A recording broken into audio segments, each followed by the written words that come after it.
नमस्कार दोस्तों, संस्कार अकादमी के YouTube चैनल संस्कार स्टडीज पर आपका स्वागत है, अभिनंदन है। गुप्त काल, गुप्त साम्राज्य। पीछे हम 2 क्लासें देख चुके हैं जिसमें हमने गुप्त साम्राज्य का अध्ययन किया और गुप्त शासकों को देखा। उसके बाद दूसरी क्लास में हमने 2 शासक, एक चंद्रगुप्त प्रथम और एक समुद्रगुप्त को पढ़ा, जिसमें किस तरह से चंद्रगुप्त ने गुप्त साम्राज्य की स्थापना की और चंद्रगुप्त प्रथम को ही गुप्त साम्राज्य का वास्तविक संस्थापक कहा जाता है और संस्थापक में श्रीगुप्त का नाम पहले था। तो 319 में चंद्रगुप्त ने गुप्त साम्राज्य की स्थापना कर दी और इसी 319 में उसने एक वंश चलाया जिसका नाम है गुप्त संवत। इंपॉर्टेंट है, 319 में चंद्रगुप्त प्रथम के द्वारा गुप्त संवत का प्रारंभ किया गया। चंद्रगुप्त प्रथम के बाद में उसका पुत्र समुद्रगुप्त गद्दी पर बैठता है और समुद्रगुप्त गद्दी पर बैठने के साथ ही विजय के लिए तत्पर रहता है और जो महत्वपूर्ण पॉइंट है समुद्रगुप्त को लेकर के वह है समुद्रगुप्त की विजय। तो समुद्रगुप्त की विजय को अपन ने अलग अलग भागों में बांटकर पढ़ा, जिसमें आर्यव्रत की प्रथम विजय में समुद्रगुप्त ने 3 राज्य और आर्यव्रत की द्वितीय विजय में समुद्रगुप्त ने 9 राज्यों को विजय किया था। इन राज्यों के प्रति जो नीति अपनाई थी उसका नाम था प्रस्बोहरण। इसके बाद समुद्रगुप्त ने दक्षिणापथ की विजय की और दक्षिणापथ के 12 राज्यों को विजय किया और जो यहाँ नीति अपनाई गई थी उसका नाम था ग्रहण मोक्षाणु ग्रहण। इसके बाद आठविक राज्यों के साथ जो नीति अपनाई गई परिचारकीकृत सीमावर्ती क्षेत्रों को विजय किया और विदेशी जो शासक थे या विदेशी जो राज्य थे उन्होंने कुछ कार्यों से समुद्रगुप्त को खुश किया, जैसे कि गरुड़ चिन्ह से अंकित मुद्रा का प्रयोग किया, अपनी कन्याओं को उपहार में दे दिया, आत्मनिवेदन समुद्रगुप्त के सामने उपस्थित हुई। इसके बाद समुद्रगुप्त के हमने सिक्के देखे थे और समुद्रगुप्त के सिक्के 6 प्रकार के सिक्के थे। जी हाँ, 6 प्रकार के सिक्के समुद्रगुप्त के द्वारा प्रारंभ या किए गए थे या चलाए गए थे। समुद्रगुप्त की विजयों को लेकर के बात करें तो विंसेंट स्मिथ ने समुद्रगुप्त को भारत का नेपोलियन कहा था। जी हाँ, समुद्रगुप्त को भारत का नेपोलियन। अब उसके बाद जो हमारा शासक है आज हम जिसके बारे में पढ़ेंगे उसका नाम है चंद्रगुप्त सेकंड। जी हाँ, चंद्रगुप्त सेकंड। और 375 से लेकर के 415 ईस्वी तक भारत के उत्तर भारत की जिस क्षेत्र पर शासन रहेगा उसका नाम रहेगा चंद्रगुप्त। ठीक है, चंद्रगुप्त की पहले अपन उपाधियां देख। चंद्रगुप्त के पिता का नाम देखेंगे तो चंद्रगुप्त के पिता का नाम जो रहेगा वह नाम है समुद्रगुप्त। इसकी माता का जो नाम रहेगा, माता का नाम रहेगा दत्त देवी। जी हाँ, माता का नाम रहेगा दत्त देवी। अगर आप चंद्रगुप्त की उपाधि देखें या इसके कुछ नाम देखें तो इसकी जो सबसे फेमस उपाधि है उसका नाम है विक्रमादित्य। जी हाँ, इसकी जो प्रसिद्ध उपाधि है विक्रमादित्य। इसी के साथ इसकी एक उपाधि रहेगी जिसका नाम है शकारी, एक उपाधि रहेगी जिसका नाम है परम भागवत, एक उपाधि रहेगी चंद्रगुप्त द्वितीय की जिसका नाम है परम भागवत। तो विक्रमादित्य, शकारी, परम भागवत उपाधियां जिस शासक की रहेगी उसका नाम है चंद्रगुप्त। एक उपाधि और है चंद्रगुप्त की पराक्रमक। ठीक है, तो इन उपाधियों से जिस शासक को जाना गया है उसका नाम क्या है? चंद्रगुप्त द्वितीय। तो पिता का नाम समुद्रगुप्त है, माता का नाम दत्त देवी है, उपाधि विक्रमादित्य, शकारी, परम भागवत और पराक्रमांक है। ठीक है, तो यह चंद्रगुप्त द्वितीय की क्या है? उपाधियां। बात करते हैं समुद्रगुप्त की मृत्यु के बाद में गद्दी पर ऐसा माना जाता है, ऐसा कहा गया है कि चंद्रगुप्त गद्दी पर बैठा। लेकिन कुछ ऐसे साहित्यिक स्रोत हैं जो हमें यह बताते हैं कि समुद्रगुप्त और चंद्रगुप्त के बाद में समुद्रगुप्त और चंद्रगुप्त के बीच में एक शासक हुआ जिसका नाम है रामगुप्त। जी हाँ, समुद्रगुप्त और चंद्रगुप्त के बीच में एक शासक होता है जिसका नाम है रामगुप्त। किंतु जो पीछे हम अभिलेख देख के आए थे गुप्त काल के, उन अभिलेखों में रामगुप्त का नाम लिखा हुआ नहीं मिलता है शासक के रूप में। इसीलिए 2 धारणाएं बन गई है कि अगर अपन गुप्त अभिलेखों को फॉलो करते हैं तो उनके अकॉर्डिंग तो रामगुप्त शासक नहीं बना, लेकिन अपन कुछ साहित्यिक स्रोतों को के अकॉर्डिंग चलते हैं तो दोनों के बीच में एक शासक हुआ था रामगुप्त। और इस चीज की पुष्टि भी होती है क्योंकि रामगुप्त शासक बनता है और एक जगह है जिसका नाम है एरण और एक जगह है जिसका नाम है बेस नगर।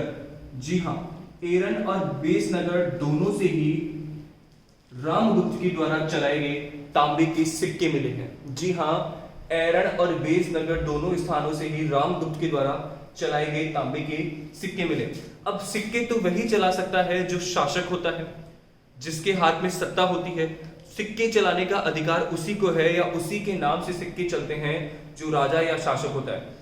तो रामगुप्त के द्वारा चलाए गए तांबे के सिक्के जो हमें एरण और बेस नगर से मिलते हैं, ये इस बात की पुष्टि करते हैं कि चंद्रगुप्त और समुद्रगुप्त के बीच में चाहे थोड़े समय के लिए शासक बना हो, लेकिन रामगुप्त क्या बना था? शासक बना था। ठीक है, अब कुछ साहित्यिक शोध की तरफ चलते हैं हम।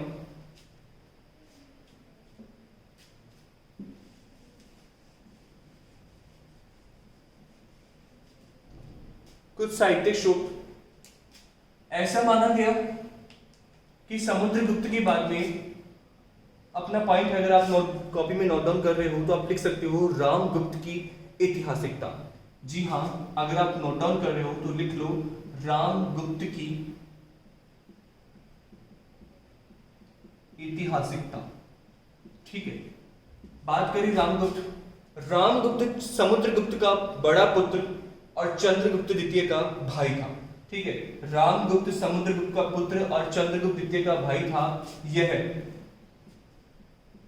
समुद्रगुप्त के बाद शासक बना। जब ये शासक बनता है, इसके समय गुप्त साम्राज्य पर शकों का आक्रमण हुआ। किसका आक्रमण हुआ? शकों का आक्रमण हुआ। शक कौन है? शक गुजरात, उज्जैन। ठीक है, भारत में जो पश्चिम दिशा में एक राज्य है जिसका नाम है गुजरात, तो गुजरात उज्जैन तक के क्षेत्र पर जिसका शासन था उनका नाम था शक, और इसी क्षेत्र के आगे जिसका साम्राज्य था उनका नाम था गुप्त। तो ऐसे में दोनों की सीमाएं नजदीक थी। तो ऐसे में शकों ने रामगुप्त की कमजोर, यानी रामगुप्त एक कमजोर शासक था, तो रामगुप्त की कमजोरी का फायदा उठाकर के, पावरफुल शासक नहीं था अपने पिता की तरह, समुद्रगुप्त की तरह, तो रामगुप्त की कमजोरी का फायदा उठाकर के शकों ने रामगुप्त के राज्य या गुप्त साम्राज्य पर क्या कर दिया? आक्रमण कर दिया। रामगुप्त इनके साथ संघर्ष करने में असफल रहा, विफल हो गया। ऐसे में रामगुप्त ने इस संघर्ष को टालना चाहा और इस युद्ध को टालना चाहा। तब शकों ने इस युद्ध को टालने के लिए रामगुप्त से उसका कुछ क्षेत्र तथा रामगुप्त की पत्नी जिसका नाम है ध्रुव देवी की डिमांड कर दी कि अगर आप संघर्ष नहीं कर सकते हो तो अपने राज्य का कुछ क्षेत्र दे दीजिए और अपनी पत्नी ध्रुव देवी को हमें सौंप दीजिए। किसको सौंप दीजिए? शकों को। रामगुप्त राज्य में शांति बनाने के लिए अपनी पत्नी ध्रुव देवी को शकों को देने के लिए क्या हो गया? तैयार। ये सब बात कर रहे हैं हम साहित्य के अकॉर्डिंग, और ये जो स्टोरी चल रही है वो स्टोरी है जिस पुस्तक का नाम है, और उस पुस्तक का नाम है विशाख दत्त की देवी चंद्रगुप्तम। जी हाँ, विशाख दत्त के द्वारा दो पुस्तकें लिखी गई थी। एक का नाम था मुद्रा राक्षस और एक का नाम था देवी चंद्रगुप्तम। मुद्रा राक्षस तो जानकारी देती है मौर्य साम्राज्य के लिए और देवी चंद्रगुप्तम जानकारी देती है गुप्त साम्राज्य के लिए।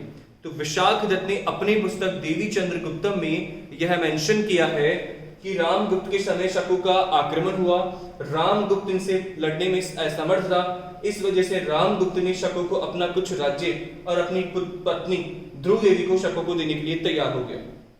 ठीक है, कि कैसे भी राज्य में शांति बनी रहे।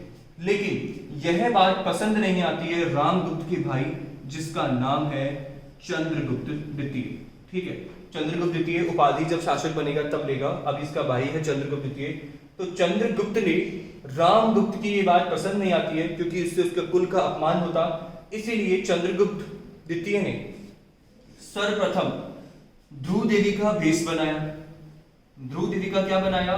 भेष बनाया, और भेष बनाकर के यह पहुंच गया शकों के टेंट, जो खेमे लगे होते हैं युद्ध के समय मैदानों में, तो चंद्रगुप्त द्वितीय ध्रुव देवी का भेष बना करके शकों के टेंट में पहुंच जाता है और वहां पर जो शक शासक था, जो युद्ध कर रहा था, या जो सेनापति था, जो नेतृत्व कर रहा था, उसकी हत्या कर देता है।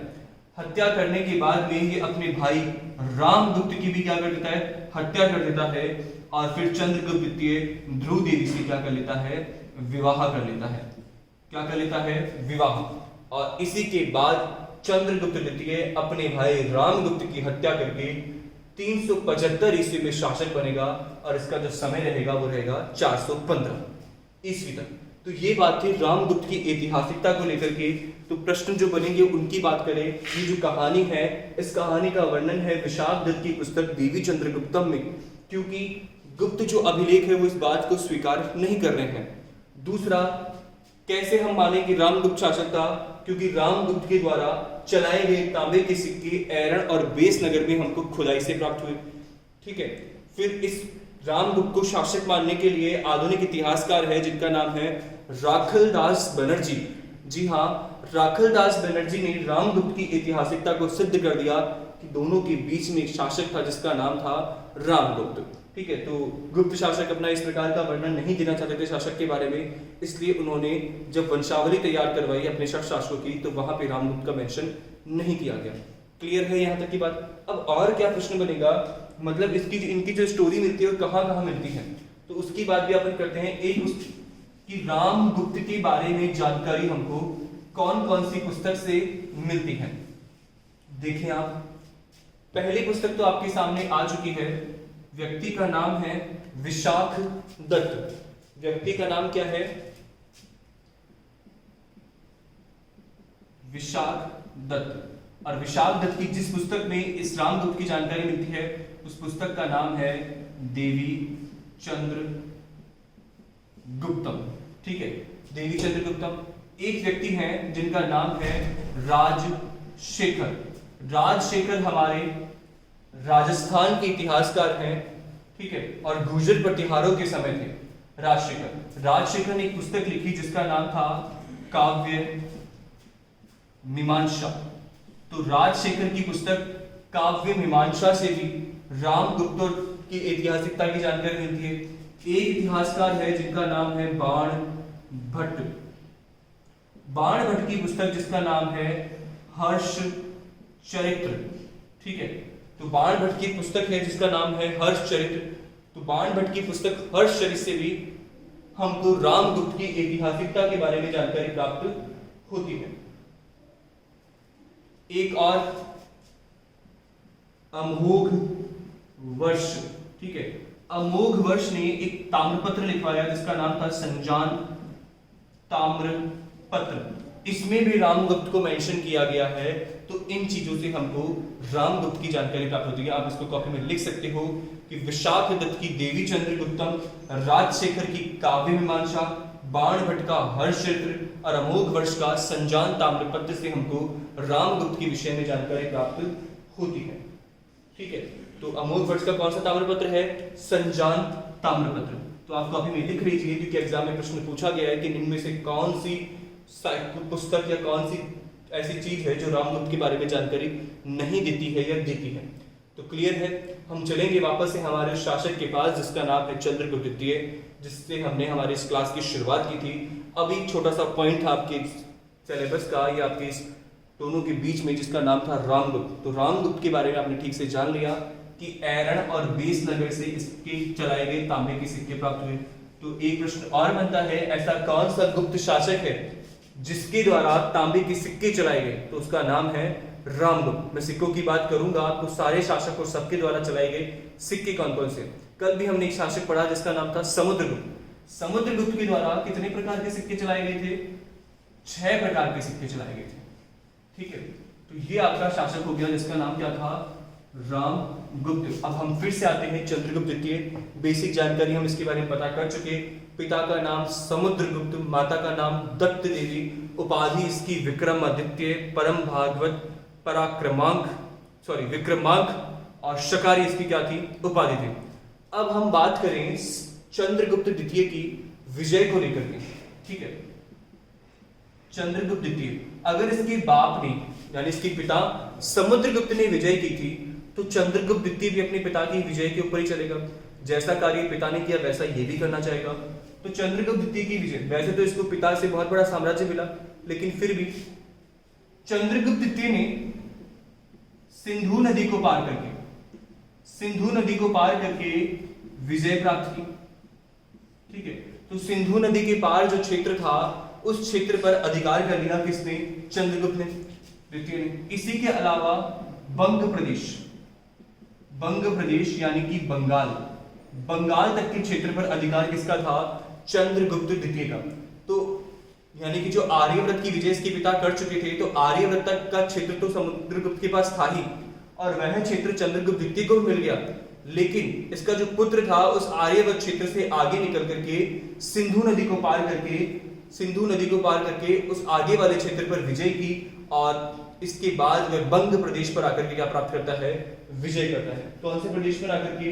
बंग प्रदेश पर आकर के विजय प्राप्त करता है।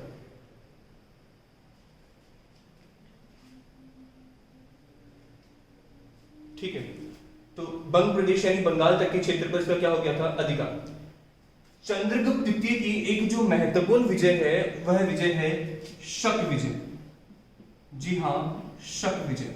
शक का जो क्षेत्र था शक शासकों का, वह गुजरात उज्जैन के आसपास का क्षेत्र था। पीछे लिख चुके थे, गुजरात का उज्जैन के आसपास का क्षेत्र था।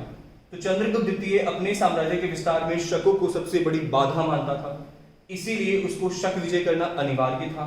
तो चंद्रगुप्त द्वितीय ने वकाटकों का साथ लेकर के, वकाटक शासकों का साथ लेकर के, या वकाटक वंश का साथ लेकर के शकों को पराजित किया और इस क्षेत्र पर क्या कर लिया? अधिकार कर लिया।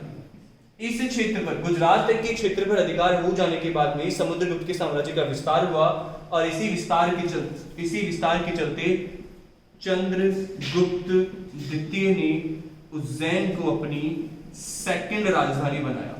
तो यह भी बात आपको ध्यान रखनी है कि इसी विस्तार के चलते चंद्रगुप्त द्वितीय ने उज्जैन को अपनी द्वितीय राजधानी बनाया था।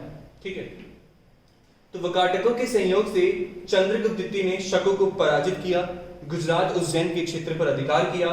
साम्राज्य का विस्तार हो जाने की वजह से चंद्रगुप्त द्वितीय ने उज्जैन को अपनी सेकंड राजधानी बनाता है। अब शकों को पराजित करने के बाद में, ठीक है, शकों को पराजित कर दिया। शकों को पराजित करने के बाद में चंद्रगुप्त द्वितीय के द्वारा एक उपाधि ली गई, और उस उपाधि का नाम था शकाय। ठीक है, तो शकों का नाश करने के कारण ही चंद्रगुप्त द्वितीय की उपाधि पड़ी, जिसका नाम था शकारी। क्लियर कर लेंगे आप, पीछे मैंने इसकी उपाधि बता दी थी, शकारी। इसके अलावा शकों को पराजित करने के एवज में चंद्रगुप्त द्वितीय को अत्यधिक मात्रा में चांदी की प्राप्ति हुई। किसकी प्राप्ति हुई? चांदी। यानी गुजरात तक के क्षेत्र पर अधिकार करने के बाद में, शकों को पराजित करने के बाद में उसको अत्यंत मात्रा में चांदी की प्राप्ति हुई, और इस चांदी की प्राप्ति की वजह से चंद्रगुप्त द्वितीय के द्वारा अपने साम्राज्य में चांदी के सिक्के चलाए गए। इंपॉर्टेंट है, किस गुप्त शासक द्वारा प्रथम बार चांदी के सिक्के चलाए गए? तो वह शासक हो जाएगा आपका चंद्रगुप्त द्वितीय। जैसे जैसे आप शासक पढ़ोगे सिक्कों की बात आती जाएगी। जैसे कि पहली बार स्वर्ण सिक्का किस शासक ने चलाया था? तो पहली बार स्वर्ण सिक्का, गुप्त शासकों की बात हो रही है कि गुप्त काल में पहली बार सोने का सिक्का किसने चलाया? तो पीछे अपन एक शासक पढ़ के आए थे जिसका नाम था चंद्रगुप्त प्रथम। याद करो उसने कैसा सोने का सिक्का चलाया था जिसपे राजा और रानी का चित्र अंकित था। तो सोने का सिक्का चलाने का श्रेय गुप्त काल में किसको गया? चंद्रगुप्त प्रथम को गया। इस चंद्रगुप्त प्रथम के बाद में शासक बनता है समुद्रगुप्त, और समुद्रगुप्त ने दक्षिण भारत को विजय किया, लेकिन दक्षिण भारत को विजय करके वो उनको छोड़ देता है। वहां पे नीति थी उसकी ग्रहण मोक्षाणु ग्रहण। तो ऐसा क्या रीजन रहा कि विजय करने के बाद में उनको छोड़ दिया, मुक्त कर दिया? मैंने आपको बता दिया था पिछली क्लास में कि एक तो दुर्गम क्षेत्र था, पहाड़ी और पठारी क्षेत्र था, वहां पर छापामार युद्ध चल सकता था, और लंबे समय तक समुद्रगुप्त अपनी सेना वहां रख नहीं सकता। तो ऐसे में उसका उद्देश्य था वहां से स्वर्ण की प्राप्ति। तो सोने की प्राप्ति हुई अत्यधिक मात्रा में, और सोने की प्राप्ति के बाद में उसका उद्देश्य पूरा हो गया और उसने उन राज्यों को मुक्त कर दिया। और सोने की प्राप्ति हो जाने की वजह से समुद्रगुप्त ने बड़े स्तर पर, सोने का सिक्का तो पहली बार चंद्रगुप्त प्रथम चला चुका है, लेकिन अगर पॉइंट बने कि किस गुप्त शासक ने बड़े स्तर पर सोने के सिक्के चलाए थे, तो बड़े स्तर पर सोने के सिक्के चलाने वाला जो शासक है उसका नाम है समुद्रगुप्त। और पहली बार सोने के सिक्के चलाने वाले शासक का नाम है चंद्रगुप्त। तांबे के सिक्के चलाने वाले शासक का नाम है रामगुप्त और चांदी के सिक्के चलाने वाले का नाम है चंद्रगुप्त। ठीक है, मैं जल्दी नहीं चल रहा हूं, ये सारी चीजें मैं आपको जब सिक्कों वाला पार्ट आएगा, जब हम कला संस्कृति स्थापत्य पढ़ेंगे तो हम उसमें जिक्र करेंगे। लेकिन अभी सिर्फ आप नोट कर सकते हो या अपने दिमाग में डाल सकते हो कि पहली बार सोने का सिक्का चंद्रगुप्त प्रथम ने चलाया, बड़े स्तर पर सोने के सिक्के समुद्रगुप्त के द्वारा चलाए गए, तांबे के सिक्के रामगुप्त द्वारा चलाए गए और शकों के उन्मूलन के बाद में अत्यधिक मात्रा में चांदी की प्राप्ति हुई, इसलिए चांदी का सिक्का पहली बार चंद्रगुप्त द्वितीय के द्वारा चलाया गया। क्लियर है बात यहां तक की? ठीक है, तो यह चंद्रगुप्त द्वितीय की विजय थी। उसने सिंधु नदी को पार कर बिहालिकों को वहां पराजित किया, बंग प्रदेश तक के क्षेत्र पर अधिकार किया, शकों को पराजित किया और अपने पिता से जो साम्राज्य मिला था उस साम्राज्य को भी उसने बना करके रखा। ठीक है, अब मैं बात करूं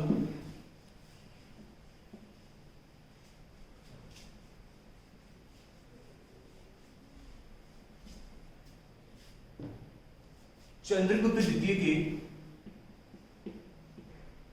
वैवाहिक संबंध। ठीक है, जैसे पीछे हम एक शासक पढ़ के आए थे जिसका नाम था बिंबिसार, हर्यक वंश का शासक था बिंबिसार, उसने भी वैवाहिक संबंधों से अपने साम्राज्य का विस्तार किया। यहां पर भी जो चंद्रगुप्त द्वितीय रहेगा वैवाहिक संबंधों से अपने साम्राज्य का विस्तार करता है या उन संबंधों का वो फायदा लेता है अपनी विजयों के अंदर। तो चंद्रगुप्त द्वितीय की वैवाहिक संबंधों के बारे में बात करें, एक वंश है नाग वंश। ठीक है, एक वंश है वकाटक वंश, एक वंश है कदम वंश। ठीक है, एक एक वंश को देखते हैं। नागवंश, नागवंश की कन्या या राजकुमारी जिसका नाम था कुबेर नागा। ठीक है, नागवंश की कन्या राजकुमारी कुबेर नागा के साथ में चंद्रगुप्त द्वितीय का विवाह हुआ। ठीक है, चंद्रगुप्त द्वितीय का क्या हुआ? विवाह। अब कुबेर नागा का और चंद्रगुप्त द्वितीय का विवाह हो गया तो दोनों के विवाह से एक पुत्री का जन्म हुआ और उस पुत्री का नाम था प्रभावती गुप्ता। ठीक है, चंद्रगुप्त की पुत्री जिसका नाम क्या था? प्रभावती गुप्ता। तो चंद्रगुप्त द्वितीय ने प्रभावती गुप्ता का विवाह वकाटक वंश के शासक, ठीक है, वकाटक वंश के शासक रुद्रसेन से किया। ठीक है, तो अपनी पुत्री प्रभावती गुप्ता, पहला तो खुद का विवाह कुबेर नागा से उसने स्वयं ने विवाह किया और अपनी पुत्री प्रभावती गुप्ता का विवाह उसने वकाटक शासक रुद्रसेन से कर दिया। जी हां, रुद्रसेन से किया। और इन्हीं वकाटकों के संयोग से चंद्रगुप्त द्वितीय ने कौन सी विजय प्राप्त की थी? वह विजय थी शक विजय। जी हां, वह विजय थी शक विजय। नेक्स्ट वंश है कदम वंश। राज्य इनका था कुंतल राज्य। कौन सा राज्य था? कुंतल राज्य। और ये कुंतल राज्य भारत के जिस राज्य में आता है या जिस क्षेत्र में आता है उसका नाम है कर्नाटक। ठीक है, जो वकाटक है वो महाराष्ट्र के आसपास का क्षेत्र है। कदम वंश है वो कुंतल राज्य में कर्नाटक के आसपास का क्षेत्र था। कदम वंश का शासक था जिसका नाम था काकुस्थ वर्मन। तो चंद्रगुप्त द्वितीय ने अपने पुत्र, चंद्रगुप्त द्वितीय का पुत्र रहेगा जिसका नाम है कुमारगुप्त। ठीक है, यहां उसकी पुत्री प्रभावती गुप्ता थी जिसका विवाह उसने वकाटक शासक रुद्रसेन से किया और वकाटकों के संयोग से उसने शकों को पराजित किया था। नेक्स्ट इसके बाद कदम वंश जो कुंतल राज्य था, कर्नाटक का क्षेत्र था, चंद्रगुप्त द्वितीय ने अपने पुत्र कुमारगुप्त का विवाह कुंतल राज्य के काकुस्थ वर्मन के शासक की पुत्री के साथ में किया। तो ऐसे में उसका कदम वंश के साथ भी संबंध क्या हो गए? अच्छे। तो यह चंद्रगुप्त द्वितीय के वैवाहिक संबंध थे जिससे उसने अपने साम्राज्य का क्या किया? विवाह। अब एक खास बात यह है कि वकाटक शासक और कदम्ब वंश के जो शासक थे उन दोनों की असमय क्या हो जाती है, मृत्यु हो जाती है। इस असमय हुई मृत्यु की वजह से वकाटक राज्य और कदम्ब राज्य ये दोनों ही राज्य किसको मिल जाते हैं, चंद्रगुप्त द्वितीय को मिल जाते हैं। तो एक राज्य में चंद्रगुप्त द्वितीय प्रत्यक्ष रूप से अपना शासन चलाता है, वह कुंतल राज्य या कदम्ब राज्य, और वकाटक वंश का साम्राज्य भी चंद्रगुप्त द्वितीय के हाथ में आता है। और चंद्रगुप्त द्वितीय के हाथ में आने की वजह से यहाँ चंद्रगुप्त द्वितीय और उसकी पुत्री प्रभावती गुप्ता क्या चला रहे हैं, शासन चला रहे हैं। तो यह क्षेत्र भी चंद्रगुप्त द्वितीय को क्या हो जाते हैं, प्राप्त हो जाते हैं। ठीक है, तो ये आज हमारी बात थी चंद्रगुप्त द्वितीय को लेकर के। अभी भी हम चंद्रगुप्त द्वितीय के बारे में 2 पॉइंट बच गए हैं जिनकी चर्चा हम नेक्स्ट क्लास में करेंगे। एक जिसमें हम चर्चा करेंगे चंद्रगुप्त की द्वितीय के नवरत्न मंडली। जी हाँ, प्राचीन भारतीय इतिहास में एकमात्र ऐसा शासक था जिसके दरबार में नवरत्नों की मंडली निवास करती थी, तो उसके बारे में बात करेंगे। और एक जिस प्रकार से हमने समुद्रगुप्त के द्वारा चलाए गए 6 प्रकार के सिक्के पढ़े, उसी प्रकार से हम चंद्रगुप्त द्वितीय के द्वारा चलाए गए 5 प्रकार के सिक्के पढ़ेंगे। ठीक है, तो आज हमने चंद्रगुप्त द्वितीय के बारे में देखा। रामगुप्त की ऐतिहासिकता को लेकर के हमने बात की कि उसकी ऐतिहासिकता क्या है, कहां कहां से उसकी जानकारी प्राप्त होती है, कैसे ये बात सही साबित होती है कि रामगुप्त नाम का समुद्रगुप्त और चंद्रगुप्त के बीच में क्या था, शासक। फिर भी अगर इस चैप्टर को लेकर के या आज वाली क्लास को लेकर के आपके बीच में कोई पॉइंट बच जाता है या आपकी कोई क्लैरिटी बच जाती है जो समझ में नहीं आ रहा हो, तो आप कमेंट बॉक्स में लिख करके पूछ सकते हो। मिलेंगे हम कल की क्लास में गुप्त साम्राज्य के नेक्स्ट पार्ट को लेकर के। धन्यवाद।